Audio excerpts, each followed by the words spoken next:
So in that study plan, they just finish some books, as I told, the vocabulary book, and another book for ideas, and another just Word document they need just to read fully sample answers written by ex-examiner just to see how band 8 sample answers look like. Because I believe to be able to reach 8, 7.5, or just a high score in writing, you need to see written sample answers. That's the key, because how come you just keep guessing how I can write? No, simply you need just to see sample answers written, and then you learn. When you read any sample, you try to expect, or not expect, sorry, you try to see how they are written, analyze how they are written, and so on. Adding to this,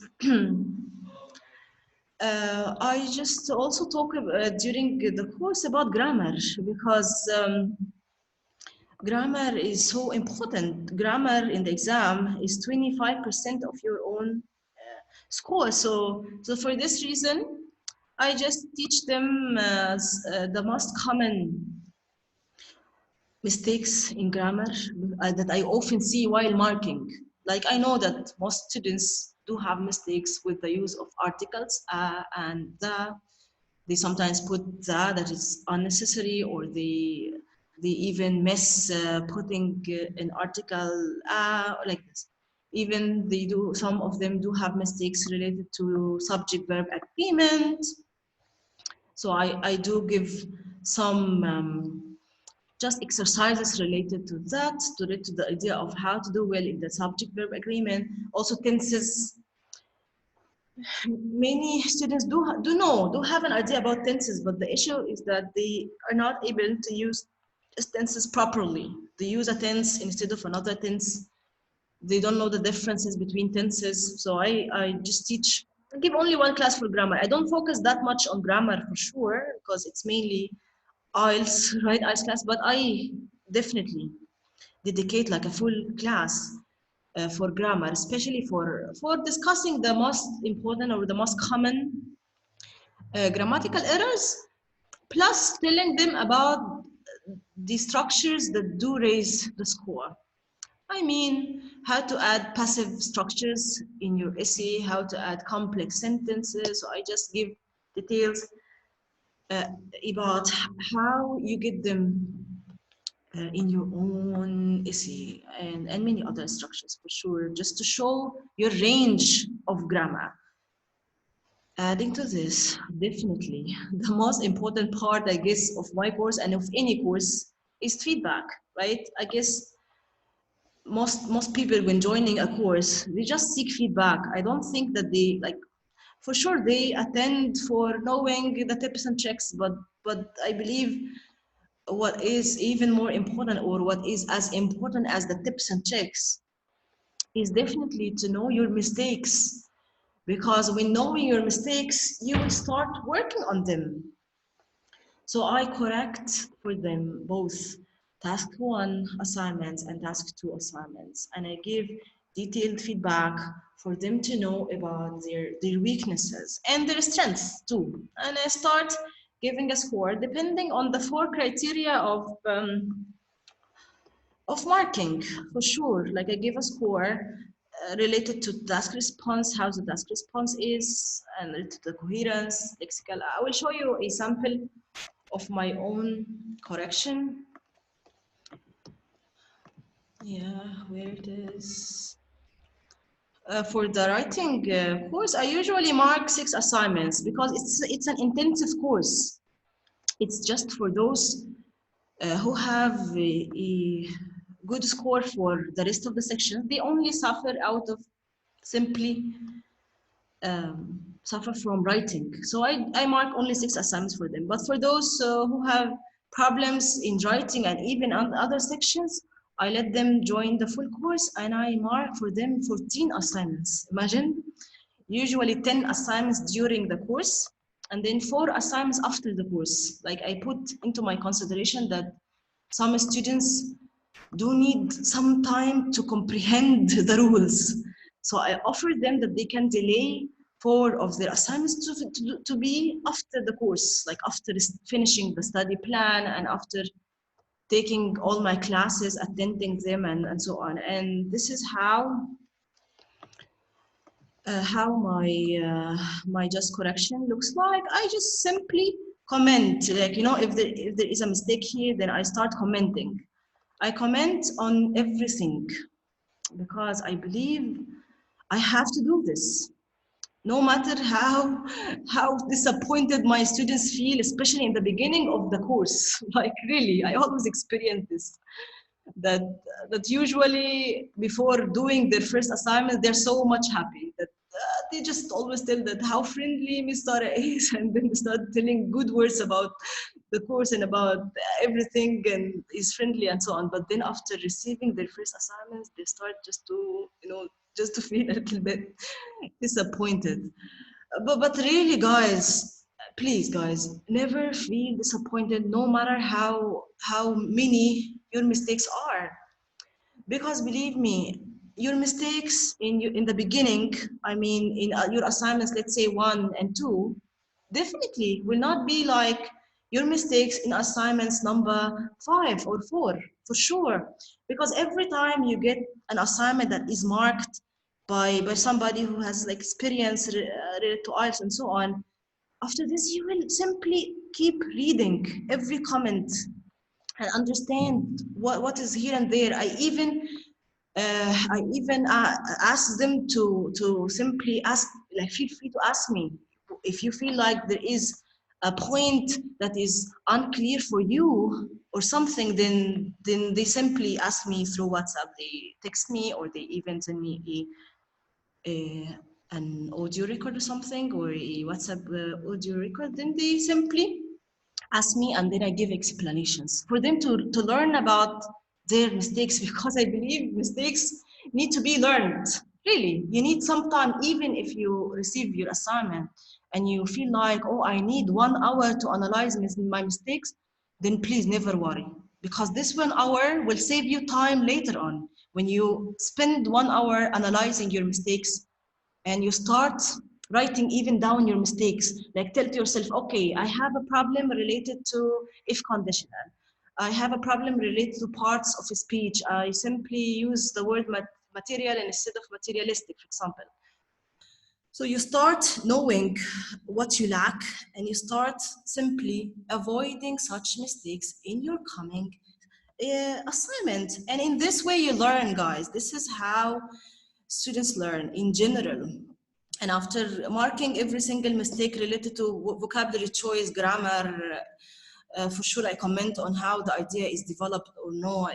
I simply give a score related to task achievement, coherence, grammar, and everything. Like I start giving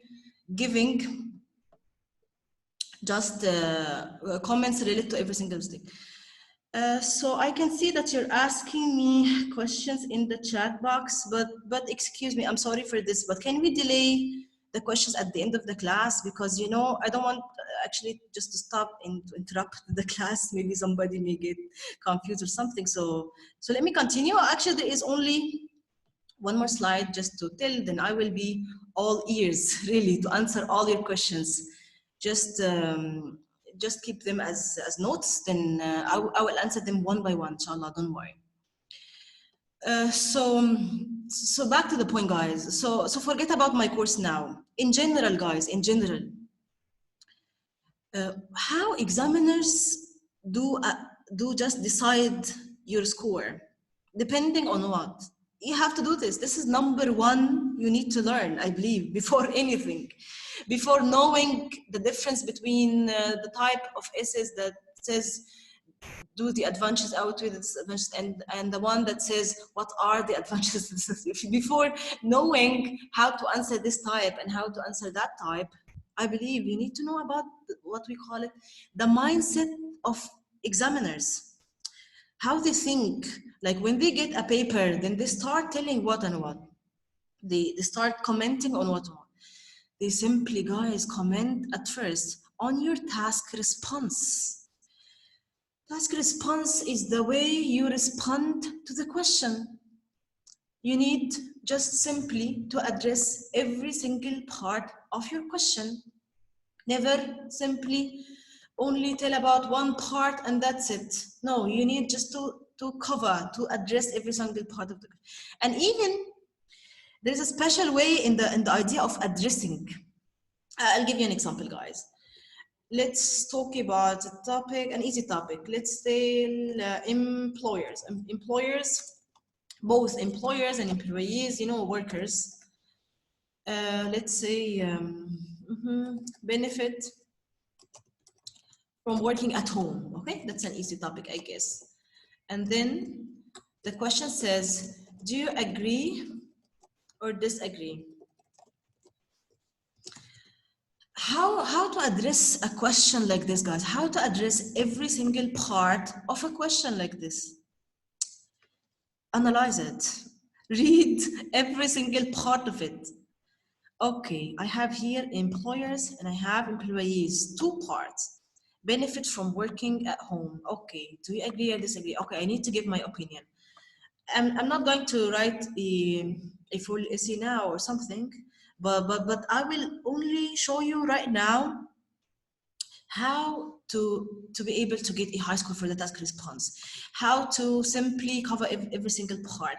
So I believe addressing parts of the question comes from the planning stage, from the idea of planning your essay. So you need simply, guys, to think of ideas. So what do you think, guys? Let's imagine that we will all agree, fine? Because actually you're attending an online course, so you have to agree, I believe, right? So let's imagine that we will agree, fine? So let's think of ideas. Can you give me ideas, guys? Can you write in the chat box any ideas related to working from home? Why it is advantageous? For what reason it is beneficial?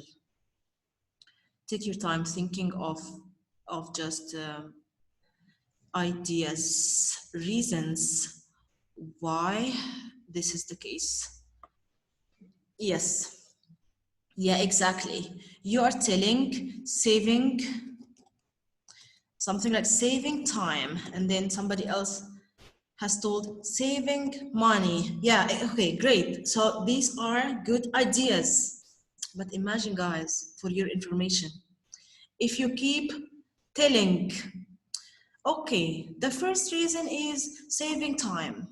Simply because they don't need to go out a lot, they don't spend time on transportation because they simply like blah, blah, blah. If you keep telling this without mentioning the word employers and employees, you will lose marks, imagine. Don't talk to me generally. Don't tell something like the first reason is that people can save time by working on from home. Don't tell about people in general, and don't talk about saving time in general. Now you have to show to the examiner which part you're talking about. You have here two things, employers and employees. So you need to be concise, guys. You need to be accurate. Which part you're talking about. So decide this from the very beginning. So tell, okay, the first reason is that workers, for sure you can use employees, or definitely we paraphrase, fine? Workers can simply save their time by just working from home or whatever the way you will give. So you see, workers. So I'm just showing to my examiner that, hey, I am here to answer the first question or the first part of my question. And then after this, I'm going to move talking about employers. Imagine. So you can simply tell another reason, or whatever the way you will give it, is that simply employers or business owners, or whatever the way you will give it, can also save their money because they simply don't need to pay for I guess for electricity bills or for renting a place or something like that. So they save a lot of simply money. So you see, workers here and employers there. And what is so much wrong even is to talk about both things at the same moment. I'm not going to tell that this is wrong, but you know, this is confusing. I mean, when you tell me workers and employers can save time, I'm just worried that maybe in your details, when starting to give details like reasons, examples, and so on, I'm just worried that you may only focus on workers, let's say, and neglect employers. So you will lose marks. So what is the best, guys, is that you need just to address all parts of the question as much as you can separately. I mean, in a separate manner. Understand my point? I mean, talk about one and then leave it to talk about another. That's the way it needs to be done. When you do it separately like this, then you start giving it in a proper way. So be cautious, guys, right? Be cautious about the idea of task response. For sure, task response is not only addressing parts of the question, but it's even about simply developing ideas, giving examples, not repeating yourself. Always when you like think of giving ideas or developing ideas, always, guys, think of starting with a general idea and then start to explain, because when you start with the specific idea, you will get stuck, believe me. I mean, let me give you an example. Look at this one. I will like show you a mistake and you tell me what the mistake is. If just you have simply a paragraph and you just need to write it down. So you tell something like, if you're talking about using the internet or something, so you start telling something like, it's disadvantageous, simply overusing the internet is disadvantageous for a reason that is what? Simply it causes eye problems, let's say. See how specific the point is? Then when starting explaining, you will get stuck, because after telling eye problems, you start to tell, okay, when they depend or when they overuse the internet for every single thing to do, then they start to complain about their own eyesight. And then my paragraph is actually short. I'm not able to expand it or develop it. I'm not able to give supporting details. Why? Because it's my mistake. I have started with a very specific point. So that's a fatal error, guys. Don't do it like this. Don't start with a specific point, because believe me, if you start with a specific point like this, you will get stuck and you will repeat yourself most probably, because you will start telling, okay, they have some eyesight problems, for example, so you're talking about the same topic again and again, and you get a lower score for the task response. So instead of this, always think of that shape, the opposite. Think of that. That's the appropriate one. It's the one in which you start with a general idea. So what can be a general idea, guys? What do you think? If you're talking about the same topic regarding overusing the internet or overusing computers, let's say. So I need just to give a reason for why it's disadvantageous. Yes, exactly. Thank you so much for your participation. Health issues. Yeah, that's perfect. So when you start giving a topic or a point that says health issues, then believe me, now it's clear and easy for you to develop it with a lot of details, because you will keep telling, okay, health issues, then what else? You will keep giving details, like you will simply tell about that they, for example, experience some eyesight problems, and you can even add details related to their back pain, how they suffer out of their back, or they have some pain, or they simply, you can talk about gaining weight, like many stuff of things you become able to develop, because you have done a great point, because you have given a general idea. You haven't given a specific idea. Because that's the way a paragraph should be developed, guys. You start with a general idea, And with every new sentence you add, you give a more specific point without repeating any part. I mean, you tell health problems, okay. Then you talk about a very specific health issue. What is it?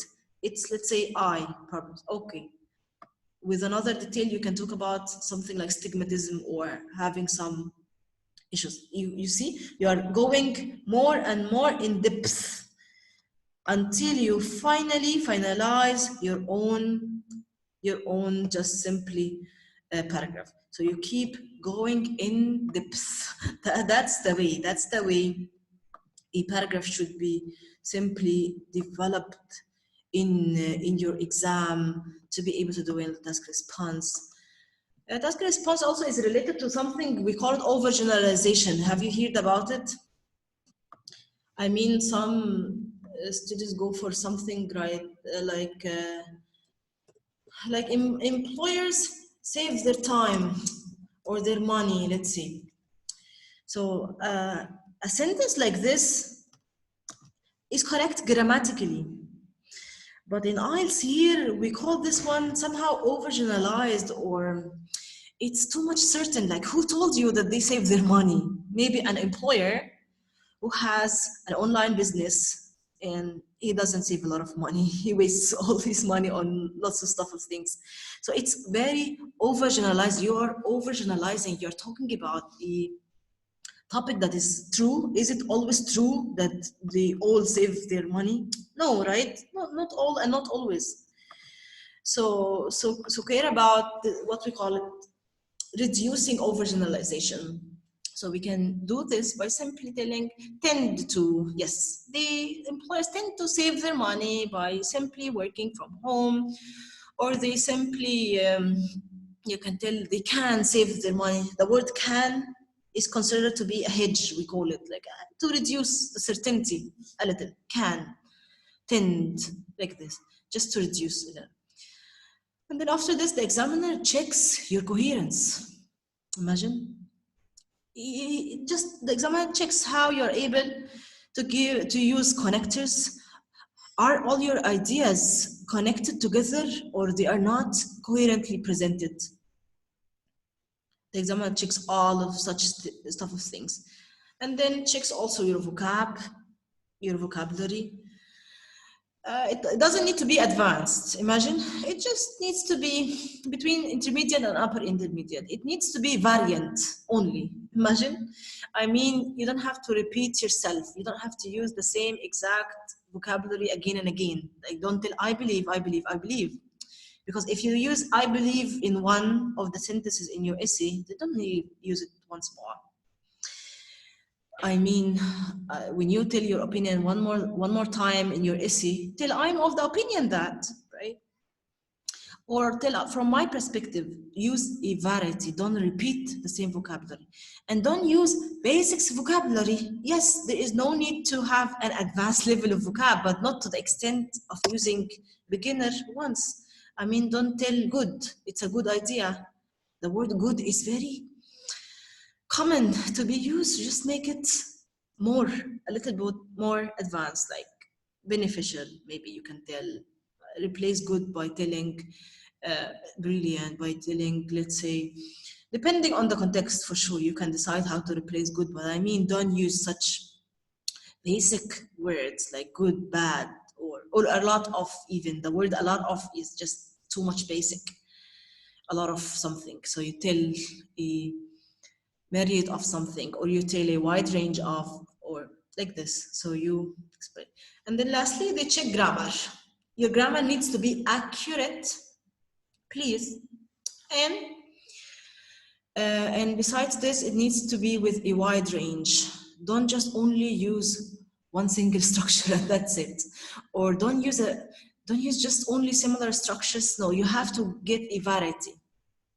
Many, like, I mean, don't write from the beginning to the end using one tense, let's say. How come you write a full essay using only one tense? No, you have to vary. There must be, like, for sure, present simple.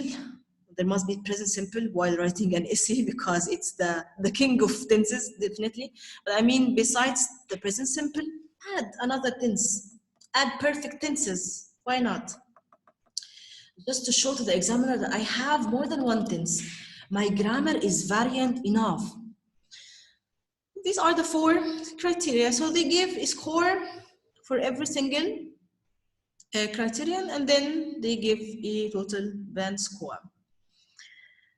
And like from my experience, I believe really, if you are one of those who are stuck at 6.5, but all your other sections are okay. I mean, you always get 8 in reading, 8 in listening. Your speaking level is also perfect. So know that I believe more than 70%, really. You have problems with the task response and coherence, not with vocab and grammar, not with 3 and 4. Because I believe 3 and 4 are related to those who have problems related to the language itself. But with somebody with a band score 8 in speaking, how come this person has a problem with vocab or with grammar? I don't think so, right? Most probably, or with a big percentage, really, the problem is mainly related to the task response. I mean, he's able to use vocab and grammar properly, but simply maybe he hasn't covered the question properly or addressed the question properly. He hasn't answered the question properly. So simply the task response is down. And when the task response is down, also the coherence becomes low too. It's so linked together, because how come you write an essay, let's say, with ideas that are not simply well developed? How come the coherence or cohesion will be okay? For sure will be not okay too, because they are so linked. If your task response is good, then the examiner will write a comment that your ideas are coherently presented, most likely. So they are so linked together. But if you are, but for sure, this is not always the case, for sure, okay? Maybe somebody with band score 6.5 and the task response has no problem. Like he or she has no problem with grammar, with task response, but maybe has a problem with spelling. His spelling is poor or something. But I'm just talking about the majority really of what I have seen throughout my journey, right? And if you are having like less than 6, then most probably less than 6, then most probably you have a problem with grammar. So check grammar, check vocab. So I advise you to know which thing you're lacking, because when you know which one you're lacking, you focus more, so you dedicate more efforts on your weakness, so you develop faster. Really, when you discover that, oh, I have a problem with my spelling, so you have to start working on this, start to study vocab and write and so on. When you discover, oh, I have a problem with my own ideas development, so you start simply reading sample answers and watching some videos related to how to develop ideas, or attending a course or whatever. So you start knowing, start figuring out and getting a key, right? A key just towards your success, guys. So I believe like sooner or later, guys, inshallah, you will really achieve your goal. But I believe the duration itself depends on your score, right? I mean, if your score is already high, so you get your high score or 8,777, for sure faster. But if your language level is not that much okay, then it takes a little bit time, but at the end of the day, both of them reach their goal. Believe me, no matter what your level is, even if you're a beginner, you will reach the level of 8,777, but you simply need to be realistic and give more time for yourself to study and to go on the right track, for sure, to study properly, because some students are lazy, first of all, wasting a lot of time. So they spend years on preparing IELTS, which is nonsense, for sure. How come you spend years and years and on just think like, how come you take it slowly? No, please, I believe you need to take it as fast as possible. I mean, don't study 1 hour a day, never, guys. Really, you need just to study around 3 hours at least. 3 hours. You can divide them if you are so much busy. So divide them 1 hour and a half in the morning and then 1 hour and a half in the evening. So you need to have a plan, guys, to work on the weakness until you reach your goal. So really wish you all the best. So give me also only, guys, only 1 minute as a break, and then I'll be back to answer all your questions if you have any. Okay, I'll be back for, or if you. Thank you so much. See you after 1 minute. Okay, thank you.